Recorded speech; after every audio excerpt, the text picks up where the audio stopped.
Bonsoir à tous, merci d'être au rendez-vous de cette édition du 20h au sommaire de l'actualité. Ce soir, la tension monte à quelques jours des législatives et les derniers jours de campagne risquent d'être tendus au moment où les armes commencent à se faire entendre. Abdoulaye Wade appelle à un vaste rassemblement pour exiger la distribution des cartes, des lois votées pour finalement ne servir à rien. C'est ce qui aura marqué la 12e législature. Les populations appellent les futurs députés à tout faire pour l'application de lois comme celle relative à la baisse des loyers. Des drames inexplicables, des morts qui se comptent par des dizaines. Ainsi va le Sénégal depuis quelque temps, gagné par la psychose. Les populations exigent des mesures urgentes. La page internationale et l'actualité sportive également au menu de ce journal.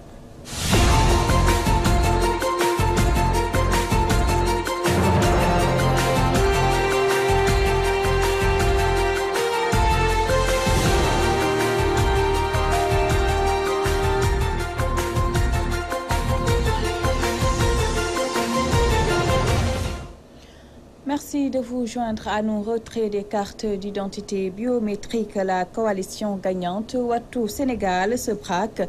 Sa tête de liste donne rendez-vous à ses partisans à la place de l'Indépendance mardi à 14h pour un vaste rassemblement. Abdoulaye Wade a fait cette déclaration à Dagana. Il a aussi appelé les Sénégalais à se rendre le même jour dans les préfectures pour exiger leur carte. On va y revenir. Toujours en politique, le mouvement Andekal Pastef à Karim, en meeting dans la commune de Kaolack denonce le régime de Macky Sall. Selon ses membres, la gestion de l'actuel régime est catastrophique. Ce nouveau mouvement a aussi du mal à digérer la candidature de Mariama Sarr aux législatives. Les détails avec Al-Hassan Ba.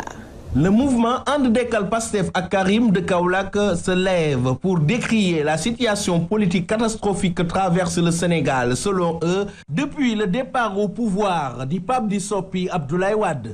Les Sénégalais dans leur majorité savent que depuis le départ du régime de M. Wade en 2012, il y a partout une crise politique. L'échec de cette législative présente l'approuve. Tout le monde sait que dans une république, si l'exécutif est l'esprit, la législation est le cœur. Tout le monde sait aussi que l'emprisonnement de Karim Wade était abusif. C'est le cœur et l'intention humaine qui l'a emprisonné. Et pour parler de cette injustice, le mouvement Andekal Pastef à Karim s'est levé pour vives du PDS, les mobiliser, les informer sur les enjeux et les élections, sur les enjeux de ces élections législatives, enfin de gagner le 30 juillet avec une majorité écrasante. Autre chose que ces karimistes n'arrivent pas à avaler est l'investiture de la mairesse de Kaolack, Mariama Sarr, qui, selon eux, a échoué sur tous les plans. Madame le ministre Mariama Sarr, nous l'interpellons. Madame le maire Mariama Sarr, une femme qu'on a connue de par sa personnalité et ses valeurs telles que le Djom et le Ngor. Nous n'aurions jamais cru qu'elle aura encore l'audace de demander à nouveau les suffrages des Kaolackois. Les Kaolackois sont très fatigués. Partout on se plaint, à la mairie, dans les marchés, les inondations, les hôpitaux, au stade. Il faut une nouvelle génération pour restaurer la vie, dignité, la vraie dignité des Kaolackois.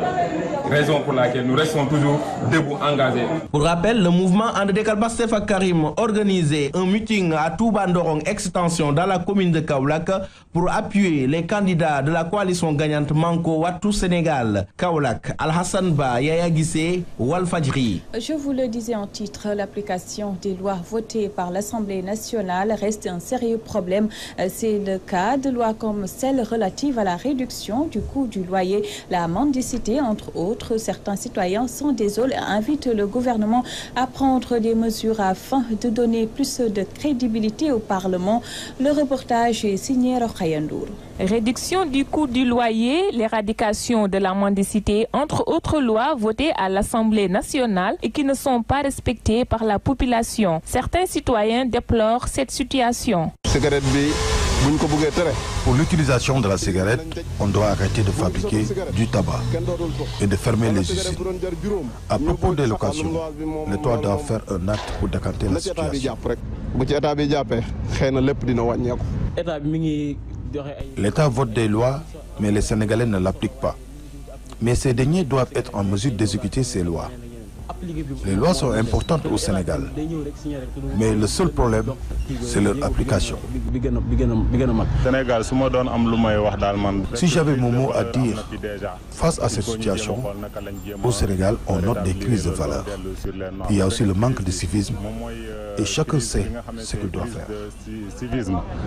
Selon Maître Moustapha Dieng, ceci s'explique par le manque de civisme et d'éducation de base. Je pense que lorsqu'une loi est votée par l'Assemblée nationale, la logique voudrait que ces décisions-là soient appliquées. Ici, on n'a pas une culture du respect des textes et de la loi. C'est de l'incivisme. Les citoyens ne veulent faire que ce qui les arrange. Ce spécialiste de la justice a également donné quelques solutions face à cette situation. La solution tient non seulement à la volonté politique des pouvoirs publics d'appliquer rigoureusement la loi, avec pour secours les forces de défense et de sécurité. Au Sénégal, le non-respect des lois reste un problème majeur. Certains Sénégalais disent que l'État doit mettre en place des mesures d'accompagnement pour l'exécution de ces lois et que le nouveau type de Sénégalais soit prêt à aider le gouvernement dans son travail pour le bien de chacun.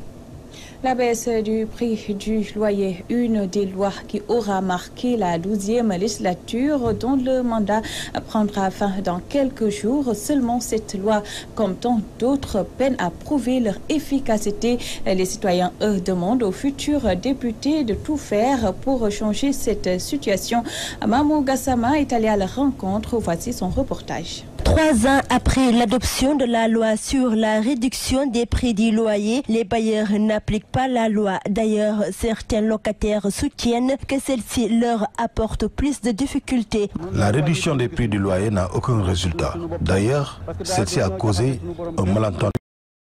Et propriétaires. Ces deux hommes disent que certains propriétaires de maisons appliquent la loi. Toutefois, certains de leurs amis sont victimes du non-respect de la loi. Là où j'habite, le propriétaire a respecté la loi qui s'applique sur la baisse des prix du loyer.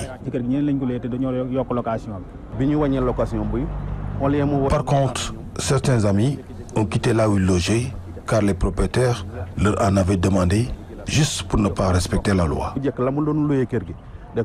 Ce courtier confirme les propos de ces derniers et d'après lui, le travail ne marche plus.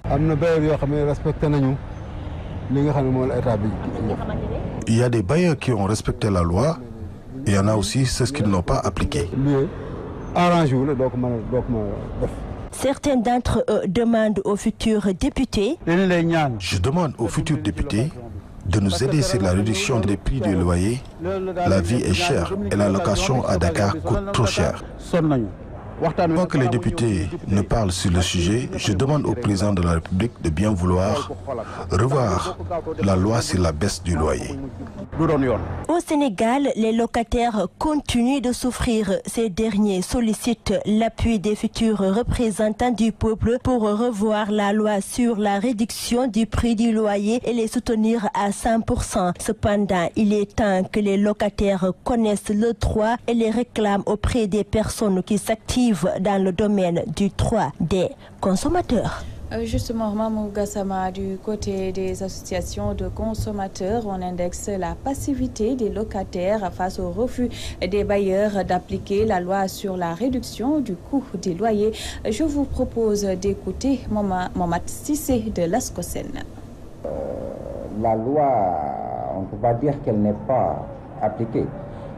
Disons tout simplement que certains bailleurs ont eu à résister. Et certains locataires aussi n'ont pas essayé de faire valoir leurs droits. Je crois que les locataires doivent s'imprégner de leurs droits. Mais il est très difficile de faire sortir un locataire. Mais quand on regarde généralement, d'une manière globale, le consommateur sénégalais, c'est un consommateur passif. Ils ne connaissent pas le droit et ils ne veulent pas connaître le droit. On avait dit qu'on ne pourrait pas, derrière chaque Sénégalais, avoir un corps de contrôle. Au niveau des associations de consommateurs, nous avons dit, mais on va vous aider. On va créer les volontaires de la consommation. Un œil externe qui est dissuasif. On trouve ça au niveau du corps des douanes. On trouve ça, il y a les espèces qui ont été créées. Au niveau de la douane, ils assistent les douaniers. Mais au niveau du ministère du Commerce, on doit créer les volontaires de la consommation. À l'endroit des bailleurs, qu'ils comprennent qu'une loi, c'est une loi. Et elle doit être appliquée et elle doit être respectée. À l'État, je dirais tout simplement que nos recommandations qui ont été mises sur la table soient appliquées et que vraiment c'est une loi salutaire que tout le peuple sénégalais. Direction Podor à présent où les populations de Aérepost sont gagnées par la faim et n'arrivent plus à cultiver leurs terres faute de moyens. Le manque d'eau et l'absence de structures sanitaires rendent également difficile le quotidien de ces habitants. Abdoul Aziz Sitala, leur porte-parole est avec Aboukan. Nous, population de Aérepost, communément appelée, nous sommes réunis aujourd'hui pour exprimer notre colère, notre désarroi, notre désespoir concernant le régime en place. Parce que depuis 5 ans, nous avons tous porté notre espoir sur le régime de Macky Sall. Mais 5 ans après, on s'est rendu compte que vraiment l'espoir est terni. Parce que tout simplement, depuis 5 ans, le village de Aérepost n'a pas vu un seul agent de l'État. Aérepost souffre d'enclavement. En période d'hivernage, il n'y a pas de va-et-vient. Il nous faut des pirogues pour sortir du village. Les femmes, en donnant la vie, risquent gros. Parfois, il y a des morts en cours de route. Il nous faut un pont pour relier le village Aérepost de la terre ferme. Les paysans n'arrivent plus à cultiver depuis 2 ans parce que tout simplement, on a des dettes de 14 millions et des dettes injustement contractées à partir de la caisse agricole. Bon, il nous faut effacer cette dette-là. Il y a un poste de santé, d'ailleurs, qui est construit sous fonds propres. Depuis 2 ans, le poste est là, sans personnel médical, sans équipement médical. Et concernant l'eau aussi, on a un forage, mais un forage vraiment qui fonctionne à l'époque de je ne sais quelle, depuis l'Antiquité. Parce qu'il y a de l'eau rougeâtre qui sort de ces forages. On est obligé de consommer de l'eau du fleuve parce que l'eau du forage fait défaut. Nous avons besoin de l'électricité. Nous sommes à 500 mètres du dernier poteau électrique. Depuis 10 ans, le pompage est là, électrifié en électricité. 10 ou 15 ans, on nous promet de l'électricité. Il nous faut 5 poteaux pour arriver vers le village. Mais ça tarde à... Betenti, Medina Gounass, Parcelles Assainies, Stade Demba Diop, autant d'endroits où des Sénégalais ont perdu la vie dans des conditions tragiques. Ces drames créent la psychose chez les populations. Si certains suggèrent des sacrifices, d'autres demandent la fin de la commercialisation de la drogue et de l'alcool. Un reportage de Fatou Bintou Diouf. La violence sévit de plus en plus dans le pays. Après les drames de Betenti, du Dakar de Medina Gounass, s'y ajoutent les incidents qui ont eu lieu dans le stade Demba Diop. Ces événements malheureux troublent le sommeil des populations, une manque de discipline et le fuite de responsabilité des parents dans l'éducation des enfants sont les causes d'excitent ces citoyens. C'est trop. Moi-même, je suis meurtri. C'est les jeunes qui sont la cause de toutes ces violences, car les enfants ne sont plus éduqués. Vous savez, tous ces actes de violence sont de l'indiscipline. Si chacun donnait du respect à son supérieur et se mesure aux autres, tout serait différent. La commercialisation de l'alcool et autres drogues dans certains coins du pays conduit souvent à ces actes de violence. On vend de l'alcool dans tous les coins. Tu peux même l'avoir à 100 francs, voire même 50 francs. Maintenant, je ne vais plus au stade, car après les matchs, tu vois les jeunes armés de machettes et autres.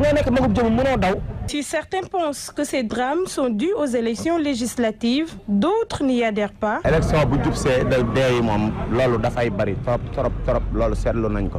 mais yàlla rek moo xam daal. Il ne faut pas qu'on qualifie toutes ces violences de mystique. On sort carrément de l'abstrait, car personne ne peut vérifier si c'est le cas ou non. Les Sénégalais ne savent plus à quel saint se vouer, car la recrudescence des scènes de violence reste et demeure un problème aux multiples solutions. Fatou Bintou Diouf, je vous parle maintenant de cette attaque à main armée ce mardi à 22h à Mandadouane dans le département de Vélingara. Des bords d'un véhicule ont ouvert le feu dans cette localité, occasionnant du coup une panique générale. 2 blessés graves par balle sont enregistrés et 12 millions de francs CFA emportés. Les détails dans cette correspondance de Alassane Diallo. L'attaque a eu lieu à Mandadouane, situé dans le département de Vélingara, à une 50aine de kilomètres de la capitale orientale. Selon des témoins, des assaillants non identifiés à bord d'un véhicule 4x4 de couleur noire, munis d'armes à feu, ont fait irruption dans cette localité ce mardi vers les coups de 22h. Au nombre d'une dizaine encagoulés, ces malfaiteurs ont d'abord ouvert le feu, créant du coup une panique générale chez les populations qui couraient dans tous les sens. Un chauffeur du nom de Idrissa Sissoko et un jeune tailleur répondant au nom de Mansour Dia, âgé de 22 ans, ont été gravement blessés avant d'être transférés difficilement vers le centre hospitalier régional de Tambacounda. Ils étaient à bord de véhicules 4x4 de couleur noire non immatriculés. Environ 10 à 11 malfaiteurs armés jusqu'aux dents. Nous sommes tombés sur ces derniers sur la route. Ils ont tiré sur le pneu avant de notre véhicule et atteint mon ami sur la cuisse gauche et il est tombé dans le véhicule. Il m'a demandé d'appeler les forces de sécurité de Mandadouane parce qu'il avait leur numéro. Ils ne sont pas venus tôt. C'est après qu'il est sorti du véhicule difficilement, baignant dans une mare de sang pour trouver refuge dans une maison abandonnée en roulant par terre.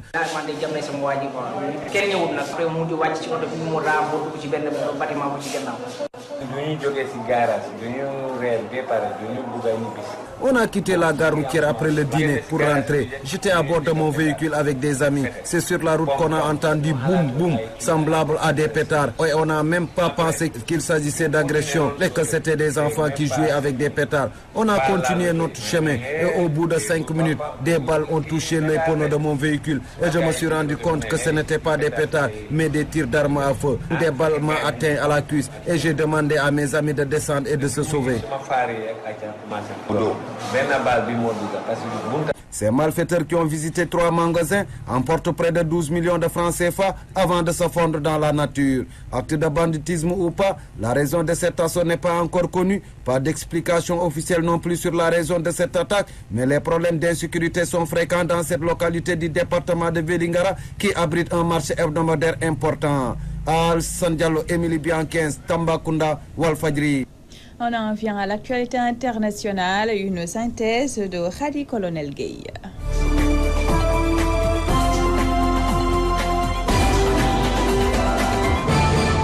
En République démocratique du Congo, la MONUSCO ferme 5 de ses bases au nord Kivu, dans une province où les groupes armés pullulent encore. La mission des Nations Unies au Congo retire l'essentiel de ses déploiements permanents dans les territoires du Masisi et du Walikale, mais aussi au sud Lubero avec la fermeture de la base de l'UEFO, une conséquence des coupures budgétaires et de la demande de réduction de troupes exigée par le gouvernement congolais.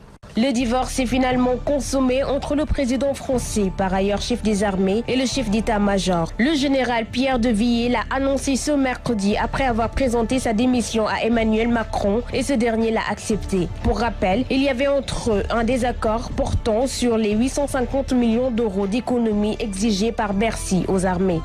Pour le 3e jour consécutif, des dizaines de fidèles musulmans ont prié ce mardi soir à l'extérieur de l'esplanade des mosquées à Jérusalem. Des heurts ont ensuite éclaté avec la police israélienne. D'après le Croissant Rouge, une quinzaine de personnes a été blessée. Un homme serait gravement touché à la tête suite à un tir de balle en caoutchouc, alors que la police israélienne réfute avoir utilisé ce type de projectile. La tension est donc à son comble aux abords du 3e lieu saint de l'islam.